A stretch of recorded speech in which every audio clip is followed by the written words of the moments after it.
À la une, le roi du Maroc, Mohamed VI, est arrivé dans la capitale économique ivoirienne hier samedi. Accueilli à l'aéroport Félix Houphouët-Boigny par le couple présidentiel, il a ensuite été salué par une délégation de Marocains et d'Ivoiriens venus lui souhaiter la bienvenue. Les mamans de la commune d'Abobo, célébrées par la première dame de Côte d'Ivoire, Dominique Ouattara, a tenu à passer cette fête des mères en leur compagnie. Et pour marquer l'événement, elle leur a offert de nombreux cadeaux. L'opération Aquedo Camp Propre, une idée du ministère de l'Environnement, opération coup de balai, enlèvement des dépôts sauvages et concours du bâtiment le plus propre pour assainir l'ancien camp d'Aquedo.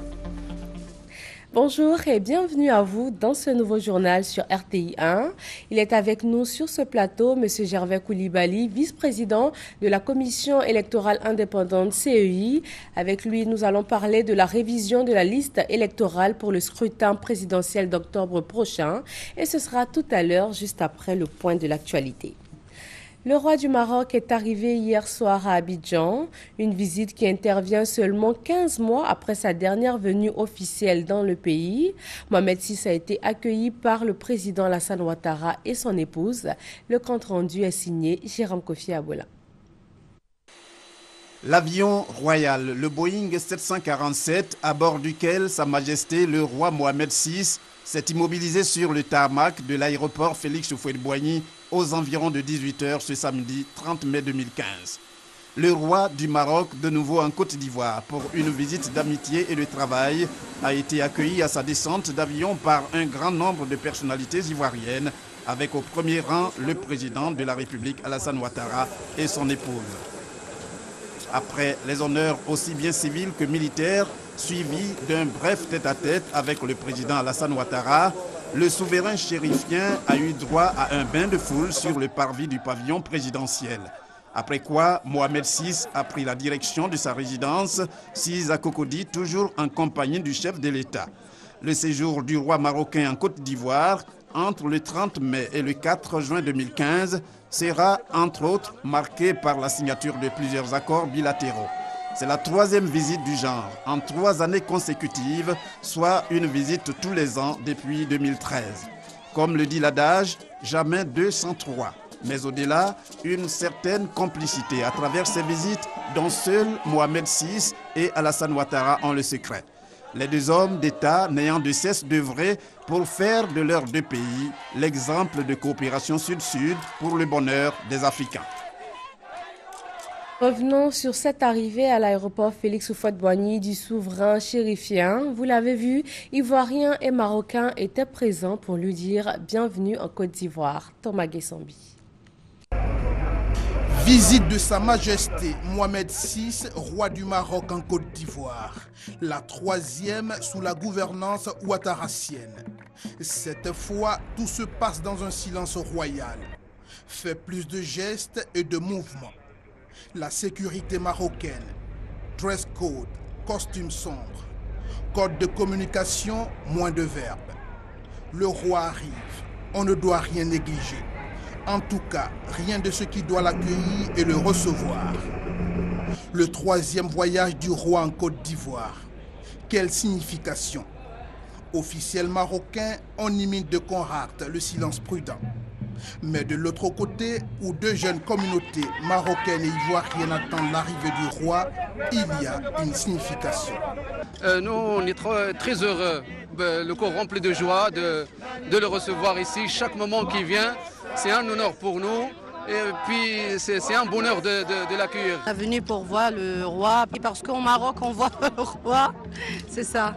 Haïch El Malik, c'est ça que je veux dire, vive le roi. Ça c'est une grande fête pour nous. La communauté marocaine. Ça n'a rien à voir de l'heure ou bien du temps, c'est toujours. Tu vois, c'est un amour éternel, exactement. Il nous bénit avec son arrivée et c'est un grand symbole pour la communauté marocaine.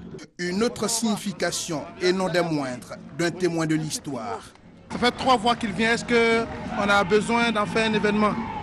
Mais pour lui, partout où il est, c'est un événement. Mais ce que vous ne savez pas, c'est que son cœur est marocain. Mais il y a une grande place dans son cœur pour la Côte d'Ivoire. Un voyage dans le silence. C'est autour de 18 h que le souverain marocain arrive.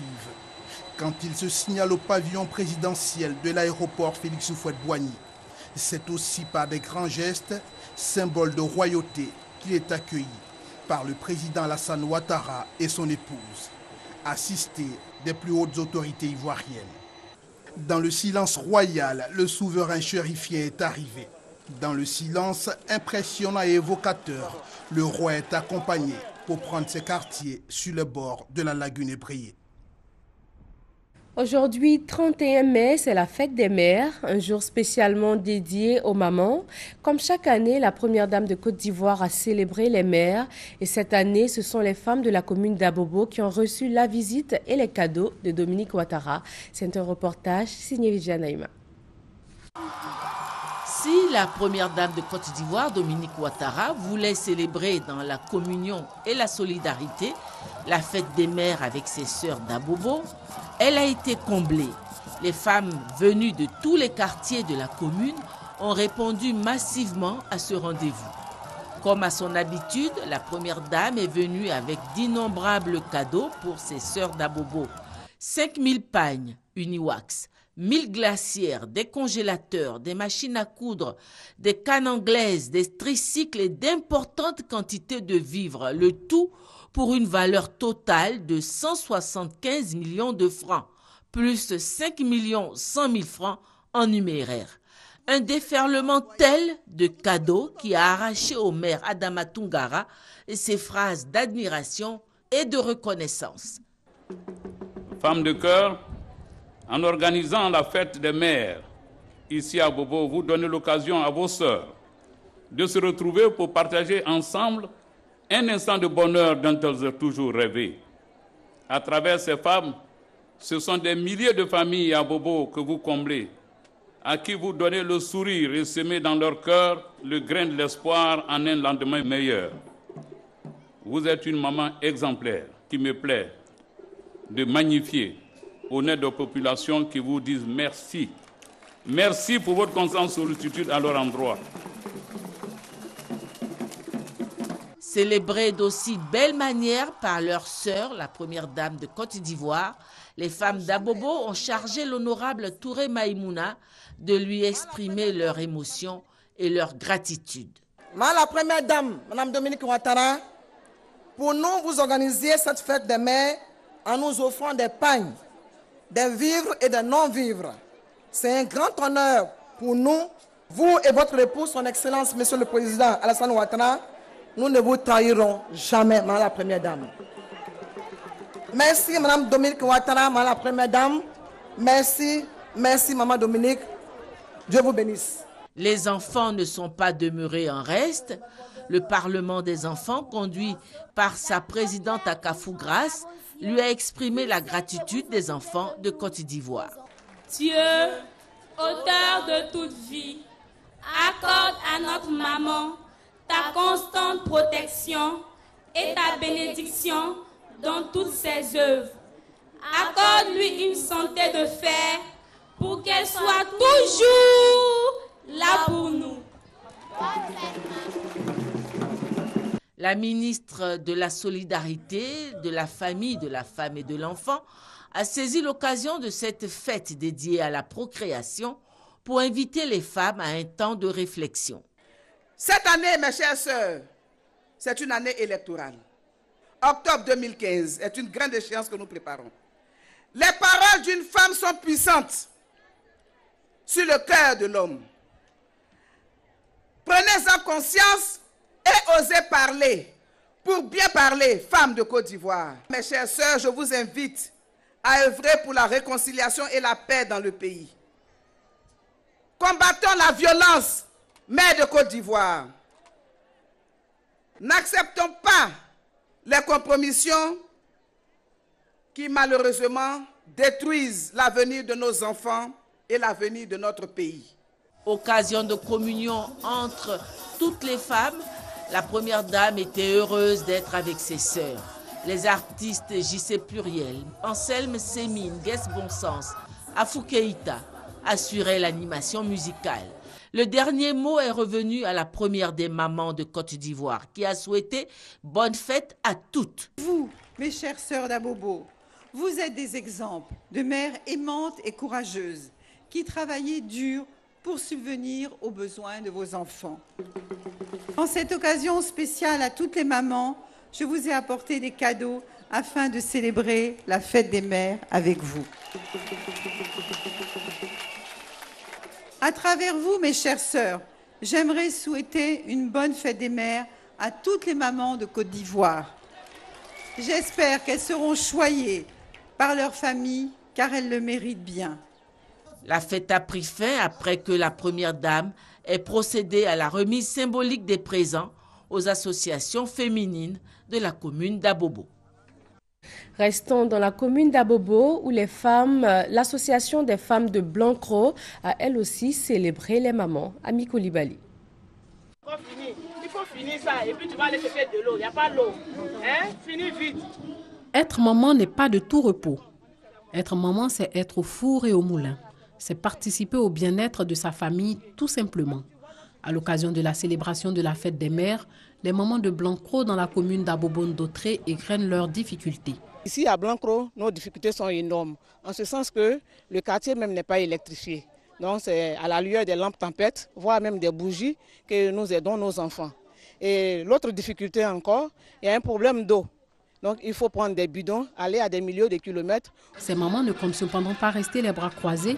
Elles ont choisi de se battre pour aller de l'avant, d'où le choix de la marraine de la cérémonie, la coordonnatrice du compendium des compétences féminines. Nous leur donnons les valeurs du compendium des compétences féminines, c'est-à-dire l'amour entre elles. Ça, c'est la première des choses.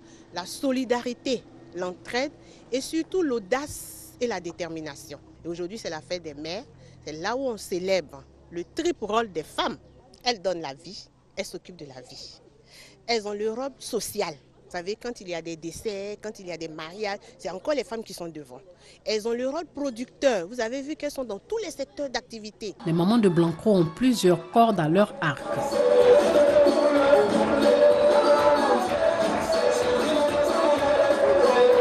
Maman est aussi excellente danseuse.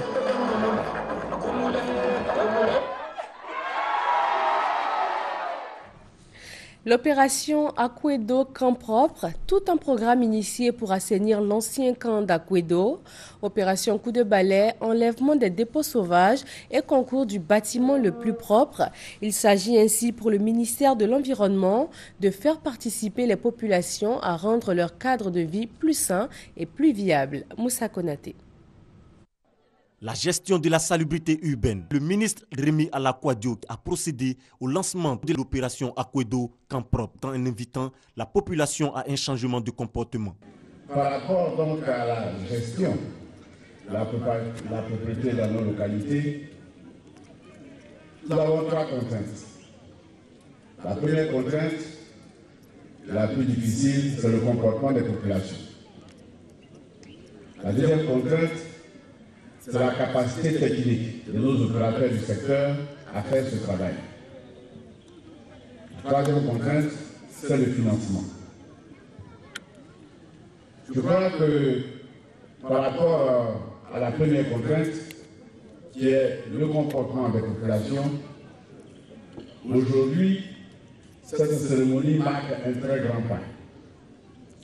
Parce que deux entités importantes de la nation se mettent ensemble. L'armée et les femmes. Pour sa part, le commandant des forces terrestres, le général de brigade Gaoussou Soumaoro, a rappelé qu'un cadre de vie sain et agréable est une condition importante pour le militaire. Le milieu dans lequel nous évoluons influe considérablement sur nos travaux et sur nos performances. En disposant d'un cadre de vie sain et agréable, il est plus naturel d'exercer son métier et plus facile de se surpasser. Pour relever ces défis, le ministre de l'Environnement, de la Salubrité urbaine et du Développement durable a offert du matériel de salubrité au commandant des forces terrestres et à l'association des épouses des militaires du camp d'Akwedo. Et pour la fête des mères, un appui financier. La lutte contre le tabagisme participe également à préserver l'environnement et ce 31 mai marque la journée mondiale sans tabac, occasion pour le ministère de la Santé de vérifier sur le terrain le respect du décret portant interdiction de fumer dans les lieux publics. Franck Quadio. Samedi 30 mai, il est 22h. Dans ce restaurant select de la commune de Cocody, les agents du programme national de lutte contre le tabagisme débutent leur visite. Constat à travers le district d'Abidjan à presque un an après la prise du décret portant interdiction de fumer dans les endroits publics. Une évaluation qui a été faite fin 2014 a montré que près de 93% des bars, des boîtes de nuit, des maquis respectaient la mesure. Mais il ne faut pas dormir sur ses lauriers, il faut intensifier la sensibilisation. Intensifier la sensibilisation, c'est aussi encourager les gérants d'espaces publics à utiliser les supports homologués et mettre fin à l'affichage fantaisiste, une initiative bien perçue. Ça nous permet, nous, non-fumeurs, de protéger notre santé. Voilà. Parce qu'on aime bien venir s'amuser dans les espaces, vraiment de nuit, tout et tout. Mais quand ton voisin fume et que toi tu ne fumes pas, ça crée vraiment un désagrément. C'est aussi l'occasion propice pour accentuer le message de sensibilisation. Les sanctions sont connues, et je les répète, 10 000 francs à 100 000 francs pour le fumeur et 50 000 francs à 250 000 francs pour les responsables des lieux publics et les transports en commun qui ne respectent pas cette mesure. Dans plusieurs espaces à visiter, pas de fumeurs visibles. Notons que le décret portant interdiction de fumer dans les lieux publics a été promulgué le 13 juin 2014. Des produits pharmaceutiques non enregistrés, des stupéfiants et des compléments alimentaires. Une importante quantité de ces produits prohibés a été saisie et incinérée par la direction régionale des douanes d'Aboisseau. Abou Sanogo. Divers produits prohibés incinérés à Assouba par les agents de la direction régionale des douanes d'Aboisseau. Ces produits ont été saisis par les agents du bureau des douanes de Noé, la brigade de lutte contre les stupéfiants et la contrefaçon d'Aboisseau et ceux de la préfecture de police de la localité. C'était en présence du secrétaire général assurant l'intérim du préfet de région du sud de Komoué, du substitut du procureur et des autorités militaires de la localité. Le lieutenant-colonel Yao Kofi, chef de subdivision des douanes d'Aboisseau, a dit l'engagement des douanes ivoiriennes à lutter contre les entrées de produits dangereux tels que les faux médicaments et les drogues. En outre, il a salué la bonne collaboration entre la douane, la police, la gendarmerie et les forces républicaines de Côte d'Ivoire dans la lutte contre les fraudes de toutes sortes dans le sud Komoué. Ce sont des produits pharmaceutiques non enregistrés, de l'engrais, des cartons de cigarettes, des stupéfiants et des compléments alimentaires qui ont été incinérés. Le conseil municipal de Tabou veut sortir cette ville du sud-ouest de la Côte d'Ivoire de la léthargie. Il a initié une journée de réflexion afin de cibler les actions principales à mener pour le développement de Tabou. Thérèse Yoboué. C'est la gare routière du quartier Outeke de la ville de Tabou qui a abrité cette journée consacrée au développement. L'objectif principal étant de réfléchir aux stratégies de développement de cette localité, aux immenses potentialités non encore exploitées. C'est pourquoi le maire de Tabou, Julien Kleibé, initiateur de cette journée, a lancé un appel à tous les cadres de la région afin que dans l'union, l'entente et la solidarité, chacun apporte sa contribution au bien-être des populations de cette partie de la Côte d'Ivoire. Émile Soko Nyepa, représentant le parrain Nabo Clément, a invité les uns et les autres à taire les querelles inutiles, à prôner la tolérance et le vivre ensemble, facteur de développement durable. Quant au préfet du département de Tabou, Yacouba Doumia, il a invité les autorités municipales de Tabou à renforcer la coopération décentralisée. Et cette cérémonie a été marquée par la distinction des meilleurs enseignants de Tabou, les meilleurs élèves de la localité, les meilleurs planteurs et opérateurs économiques, artisans de développement local. Elle a pris fin par la visite des différents chantiers du développement initiés par la mairie de Tabou. La liste électorale de 2010 va être révisée à partir de demain 1er juin. Qui a concerné? Comment l'opération va-t-elle se dérouler? Le président de la commission électorale indépendante, Youssouf Bakayoko, répond ici à ces questions. Chers compatriotes, mesdames et messieurs, en application des dispositions de la Constitution ivoirienne, notre loi fondamentale, nous nous rendrons aux urnes au mois d'octobre de cette année 2015 pour élire le président de la République. En prélude à la tenue de ce scrutin, la Commission électorale indépendante engagera à compter du lundi 1er juin 2015 et ce jusqu'au 30 juin 2015 la phase de recensement des électeurs dans le cadre du processus de révision de la liste électorale. Elle conduira à cette phase du processus de révision avec l'appui de la société Safran Morpho, l'opérateur technique retenu après un appel d'offres international.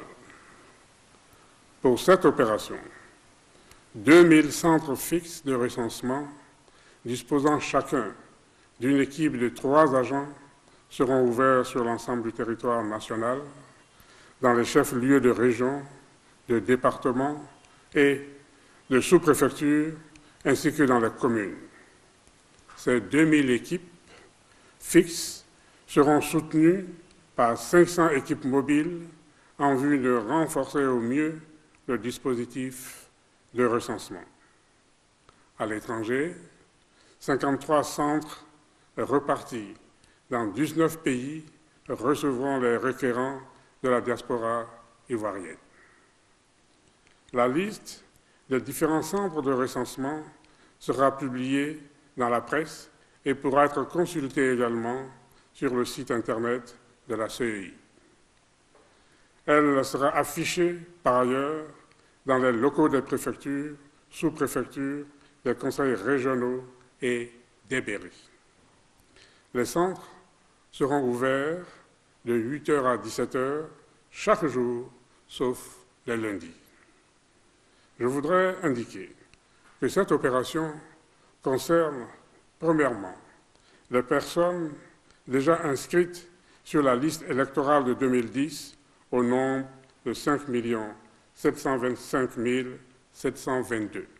Et deuxièmement, toutes les personnes qui n'ont pas pu ou voulu s'inscrire sur la liste électorale en 2009-2010 et qui souhaiteraient le faire maintenant pour pouvoir exercer leur droit de vote en 2015. J'ajouterai qu'en ce qui concerne les nouveaux requérants, au regard de notre Constitution et de notre loi électorale, seules les personnes âgées de 18 ans ou plus, justifiant de la nationalité ivoirienne et jouissant de tous leurs droits civiques, peuvent s'inscrire sur la liste électorale.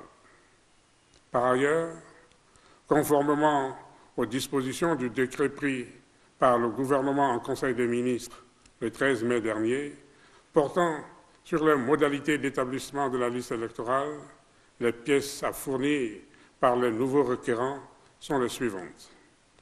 Pour les Ivoiriens vivant en Côte d'Ivoire, la carte nationale d'identité ou le certificat de nationalité.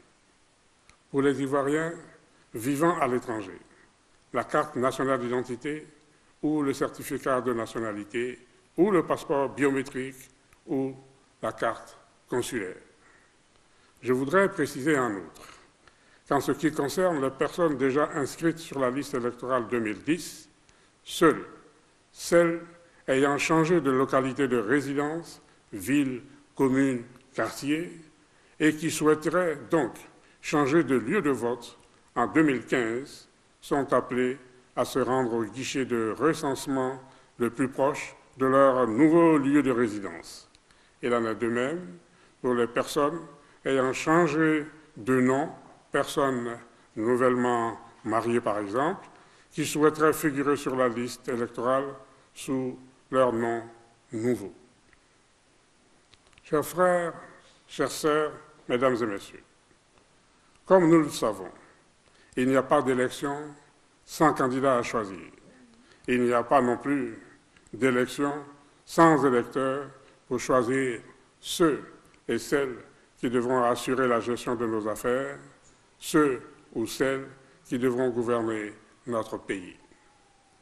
Je voudrais donc lancer un appel à l'adhésion de tous à l'opération de révision de la liste électorale.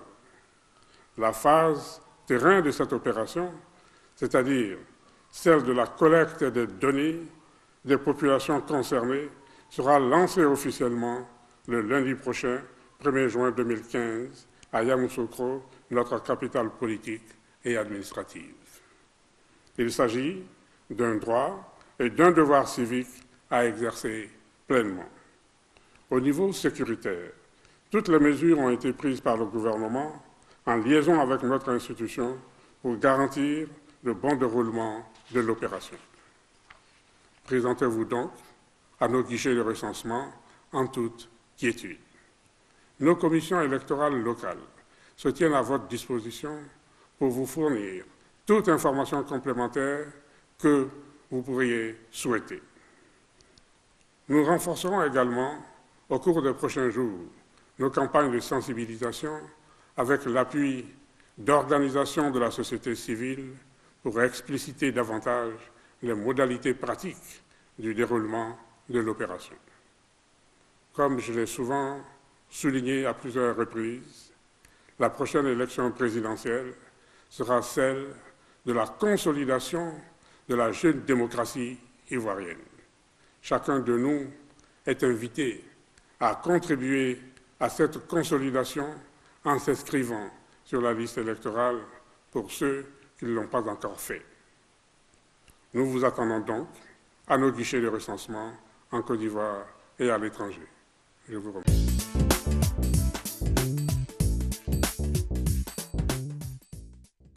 Voilà, nous venons d'entendre Youssouf Bakayoko, président de la commission électorale indépendante, sur la révision de la liste électorale.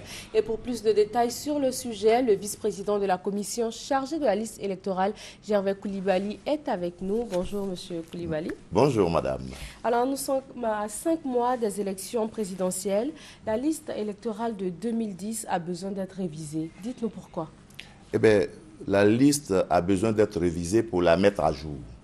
Il faut, conformément à l'article 6, alinéa 3 de la loi portant code électoral, veiller à réviser la liste électorale en principe chaque année. Et juste à la veille des élections, de grandes élections comme celles que nous allons engager, il faut procéder à la mise à jour de la liste électorale afin de prendre en compte toutes les mutations et tout ce qui a pu changer sur le corps électoral. Par exemple, qu'est-ce qui aurait pu changer? Qu'est-ce que vous appelez mutation? Alors, vous avez deux catégories de personnes qui sont intéressées par la révision de la liste électorale. Nous allons dire que la catégorie 1 concerne les personnes qui figurent déjà sur la liste électorale, c'est-à-dire les 5 725 722 électeurs qui étaient déjà inscrits, qui se sont fait enrôler en 2009 et en 2010. Et donc, ces personnes qui figurent déjà sur la liste, en principe, n'ont plus à bouger pour venir s'inscrire. Elles ne peuvent que vérifier simplement leur inscription. Mais il se peut qu'il y ait eu des changements dans leur état. Par exemple, la personne a changé de domicile. Vous étiez à Korogo, vous travailliez à Korogo et maintenant vous êtes à Abidjan. Vous ne voulez pas voter à Korogo, ça vous prendrait trop de temps, vous allez voter à Abidjan. Alors vous vous rendez dans le lieu de recensement qui couvre votre lieu de vote où vous voulez voter. Et vous allez pour qu'on prenne en compte ce changement-là. Il y a une deuxième possibilité, ce sont les personnes, les dames qui viennent de se marier, donc qui ont pris un nouveau nom. Mais je précise qu'il faut que ce nom figure sur la carte nationale d'identité. Si vous n'avez pas encore pu faire figurer ce nom sur la carte nationale d'identité, vous gardez pour nous, pour la CEI, l'ancienne identité. Parce que nous tenons compte de la carte nationale d'identité ou des pièces que vous allez nous fournir. Mais si vous étiez déjà inscrit, nous préférons vous maintenir dans l'état si vous n'avez pas pu procéder au changement sur la carte nationale. Ensuite, vous avez des personnes Là, ce sont les personnes qui s'ajoutent. Mais il y a des personnes qu'on retire de la carte concernant les 5 722 000. Il y a des personnes qu'on va retirer. Ce sont les personnes décédées. Bien sûr. Et ce sont les personnes qui auraient subi une condamnation en justice, mais pas toutes sortes de condamnations. Une condamnation, le juge précise. Si vous perdez vos droits civiques et civils, en ce moment, on va vous retirer de la liste électorale. Ça, c'est la catégorie 1. Maintenant, vous avez la catégorie 2. La catégorie 2 concerne toutes les personnes qui ne figurent pas sur la liste électorale. Et à l'intérieur, vous avez toutes les personnes qui ont 18 ans, c'est-à-dire qui sont majeures, au 31 mars 2015. Toute personne majeure au 31 mars 2015 doit se rendre dans un lieu d'enrôlement pour qu'on puisse la prendre en compte. Elle viendra alors avec une carte nationale d'identité ou un certificat de nationalité pour les personnes qui vivent en Côte d'Ivoire. Pour les personnes qui vivent à l'étranger, la carte nationale d'identité, le certificat de nationalité, le passeport biométrique ou la carte consulaire. Voilà les pièces pour les personnes qui vivent à l'étranger. Vous venez et vous, contrairement aux personnes qui figuraient déjà sur la liste, oui, qui, elles, n'utilisent que les données biographiques, les données biométriques, on n'utilise que les données alphanumériques pour ces personnes-là, celles qui figuraient sur la liste. Vous, on vous prendra et les données alphanumériques et les données biométriques. C'est-à-dire qu'on va prendre tout ce qui concerne vos noms, prénoms, date de naissance, etc. Mais aussi, on va vous faire la photo, on va vous prendre les empreintes digitales.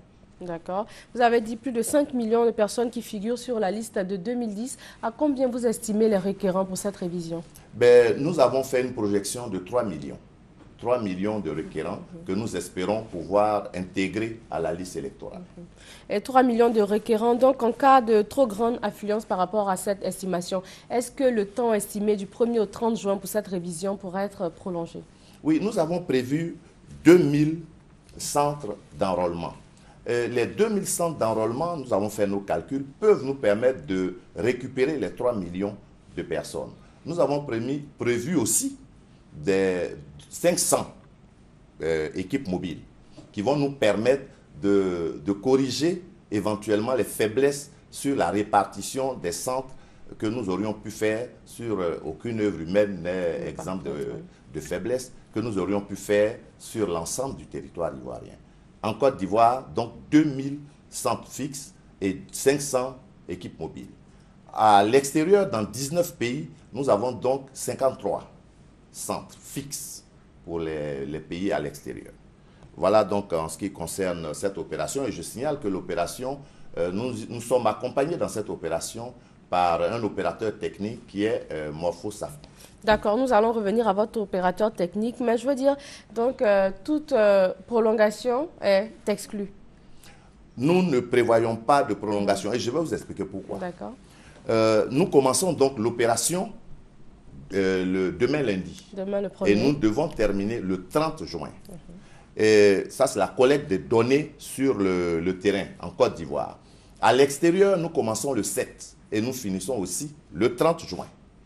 Ensuite, du 30 juin au 6 juillet, nous allons procéder à la consolidation de la base des données au site central à Abidjan. Parce que tout ce que nous récupérons, au fur et à mesure, on vient les déverser au site central, nous commençons à travailler. Mais à la fin, nous donnons une semaine pour consolider tout cela.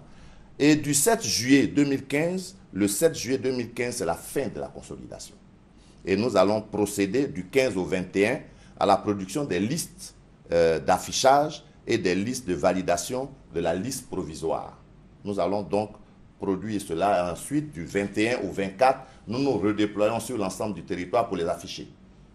Là, nous ne les affichons pas seulement dans les 2000 centres d'enrôlement, nous les affichons dans les presque 11 000 lieux de vote pour que chacun puisse aller vérifier si son inscription est faite, y compris les personnes qui étaient les 5 725 722 électeurs qui étaient déjà, peuvent aller vérifier leur inscription. Je signale qu'elles peuvent aussi vérifier leur inscription à partir de la semaine prochaine en se rendant sur notre site sur Internet. Oui. Voilà. Ou alors, simplement, on va leur indiquer en utilisant des SMS pour pouvoir aller sur des sites que nous avons prévus pour vérifier leur inscription.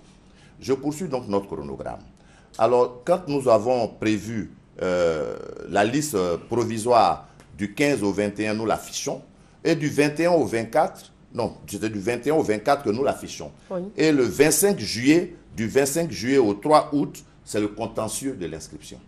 Toute personne qui a quelque chose à demander, une correction à demander par rapport à son inscription, peut alors se rendre, faire sa réclamation. Sa réclamation, merci. Et la CEI va donc statuer. Et du 28 août au 2 septembre, c'est la constitution et la validation du fichier numérique. Et en ce moment-là, nous commençons à nous approcher de la liste définitive. Donc, du 3 septembre au 28 septembre, nous allons produire la liste électorale définitive. Et la liste, donc les listes d'émargement pour les bureaux de vote. Et nous produisons aussi les nouvelles cartes d'électeurs. Et vous voyez, c'est sur la base de la liste définitive qui en ce moment-là sera arrêtée. Du 1er au 17 octobre, nous distribuons les cartes d'électeurs. Et à part le 17 octobre, c'est la fin du processus de révision de la liste électorale et nous allons passer à l'étape des opérations pour le vote. D'accord. Alors, le calendrier est très bien ficelé. Qu'est-ce qui est prévu pour que les populations en soient informées, pour qu'elles puissent rentrer dans ces différentes étapes-là sans décalage? Eh bien, nous avons commencé. Nous commençons, le président a fait le discours. Nous allons communiquer énormément sur ce discours. Je suis devant vous pour parler. Il y aura d'autres éléments. Il y a aussi des organisations de la société civile qui viennent nous appuyer, qui vont donc, sur l'ensemble du territoire, procéder à la vulgarisation de cette opération et à la sensibilisation des populations, tant en Côte d'Ivoire qu'à l'extérieur. Et donc, nous avons une grande campagne de sensibilisation qui a démarré là depuis 2 jours et qui va se poursuivre tout au long du processus. D'accord. Et vous parliez tout à l'heure de l'opérateur qui vous accompagne. Alors, sur quelle base il a été sélectionné? Eh bien, nous avons fait d'abord un appel à manifestation d'intérêt. Nous avons reçu 15 dossiers. Et sur les 15 dossiers, nous avons donc ouvert, nous avons retenu 5. Les 5 qui étaient les 5 meilleurs. Et ces 5-là sont entrés en compétition. Nous avons reçu les dossiers dans l'appel d'offres. Nous avons sélectionné et c'est cette société qui a été retenue en fin de compte. Voilà donc. Donc, quelles sont les dispositions qui sont prises au niveau sécuritaire? Parce que le président le disait tout à l'heure, tout a été fait. Mais concrètement, qu'est-ce qui est fait? Qu'est-ce qui garantit qu'il ne peut pas y avoir de fraude, que par exemple des personnes qui n'ont pas droit puissent se glisser dans ces fichiers électoraux? Eh bien, voilà. Nous allons procéder d'abord. Il y a la sécurité physique des lieux de vote qui incombent à l'État ivoirien, donc au ministère de la Sécurité, au ministère de la Défense, ils vont assurer la sécurité. Maintenant, la sécurisation même des données, eh bien, nous allons procéder à des recoupements, simplement. C'est-à-dire que vous donnez, si vous n'avez pas un document qui est fiable, effectivement, nos machines vont le rejeter, vont rejeter le document. Quand vous donnez une pièce, une carte nationale d'identité, elle est lue par la machine à l'intérieur de laquelle il y a déjà tout le fichier des personnes qui sont inscrites. Les 5 725 000 électeurs sont à l'intérieur de la machine. Et si vous donnez des documents, il y a le deuxième élément, c'est qu'on vérifie si ce que vous avez donné comme document est bon, est authentique. Nous authentifierons des documents. Ensuite, il y a l'affichage qui se fait. Donc, les Ivoiriens iront regarder et vous serez donc, il vaut mieux ne pas, si vous n'êtes pas, vous remplissez pas les conditions, ne pas aller vous jeter à la vindicte parce que les populations qui vont venir, on les affiche. Si on vous voit alors que vous ne remplissez pas les conditions pour être un électeur, vous n'êtes pas électeur en Côte d'Ivoire, ben on vous le dira. On nous signalera, c'est ça le contentieux aussi. Oui. Voilà, c'est tout cela qui va être fait. D'accord.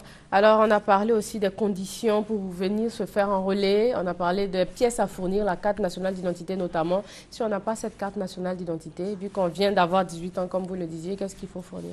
Mais il faut venir avec un certificat de nationalité. Tout simplement. Tout simplement. Vous venez avec un certificat de nationalité. Avec ce certificat de nationalité, nous vous prenons en compte.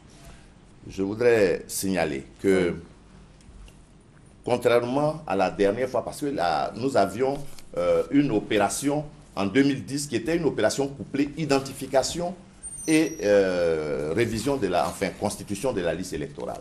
Cette fois-ci, ce n'est pas la même chose, c'est simplement une révision de la liste électorale.